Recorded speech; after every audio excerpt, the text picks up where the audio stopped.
Someone texts, "I'm 5 minutes away," and your home looks like a crime scene. You do the frantic sweep, clothes launched into closets, dishes relocated rather than washed, silently praying nobody opens the bathroom cabinet. They walk in, they look around, they say, "Wow, it's so clean in here." And you smile, say thank you, and feel like a complete fraud. But then there's this other kind of person. Their home always looks like this. Not staged for company, not prepared for an audience, just the way it always is. Tuesday afternoon, nobody coming over, long, exhausting day at work, and the counters are still clear. The sink is still empty. And if you've spent any real time around someone like that, part of you has quietly wondered, what is actually going on with them? Are they happy? Miserable? Is this a symptom of something? A personality flaw dressed up as a virtue? The answer is more nuanced than any of those, and it starts much earlier than most people expect. People who maintain genuinely ordered homes, and we're not talking about stress cleaners yet, we'll get there, are operating from a psychological orientation that most people never consciously develop. It gets built in childhood, almost always below the level of awareness. And by adulthood, it's so deeply embedded in how someone moves through the world that they couldn't explain it to you even if they wanted to. It has nothing to do with discipline in the way we usually talk about it. Discipline implies effort against resistance. For these people, there isn't much resistance to speak of. Psychologists use the term internal locus of control to describe how much a person genuinely believes their actions shape their environment. People who sit on the high end of that scale don't just intellectually agree that what they do today affects tomorrow, they feel it, almost physically, the way some people feel weather changes settling into their joints. So when they put something back where it belongs, it doesn't register as a chore. It registers somewhere beneath conscious thought as meaningful, as actual tangible evidence that they have agency over their own life. Most of us agree with that in theory. These people live it as fact, every single day, without thinking about it. Now, people who grew up in chaotic homes, and I want to be precise here, I don't mean messy, I mean unpredictable, loud, unstructured, no reliable routine, no sense that effort produced consistent results. These people often developed the opposite orientation, not as a personal failure, but as a completely rational adaptation to their environment. When your childhood felt genuinely out of your control, your brain made a reasonable conclusion. Trying to manage it is a waste of energy.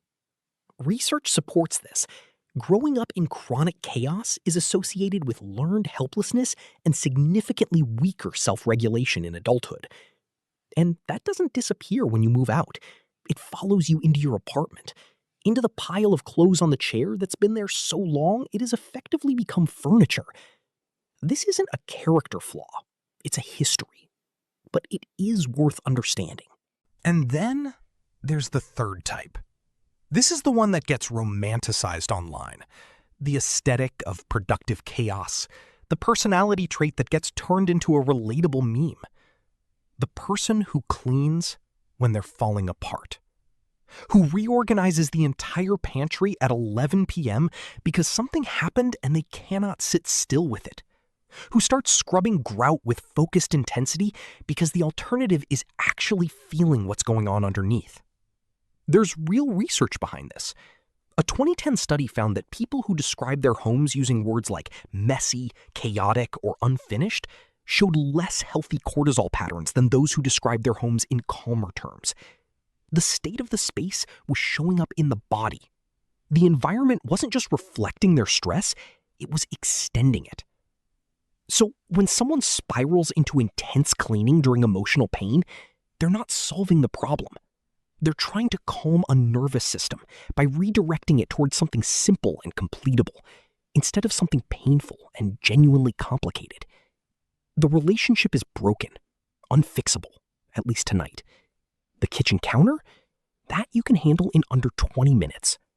The brain gets the hit of completion it desperately needs and cannot locate in the actual source of pain.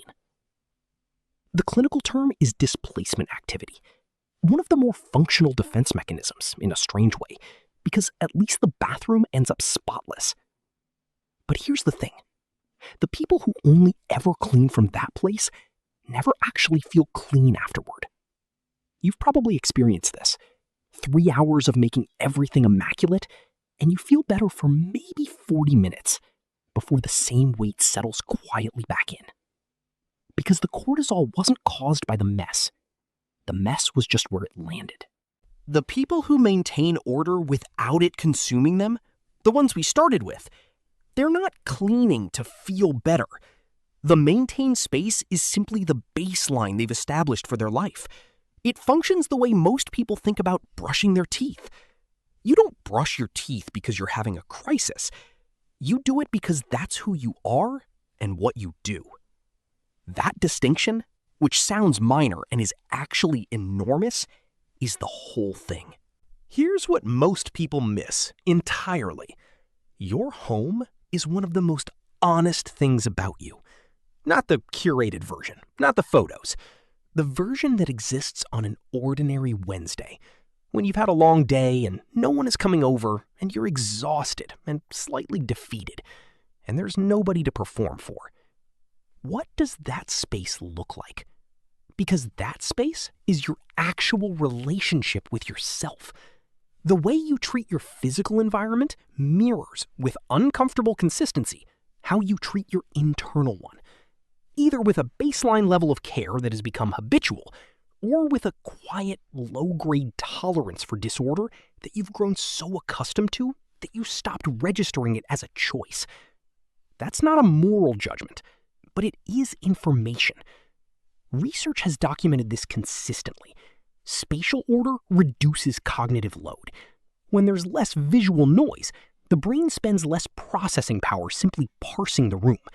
Clutter actively competes for neural resources, leaving measurably less capacity for focus, memory, and emotional regulation. The people who keep clear surfaces don't always know they're doing this consciously. They just know they feel better when the space is right.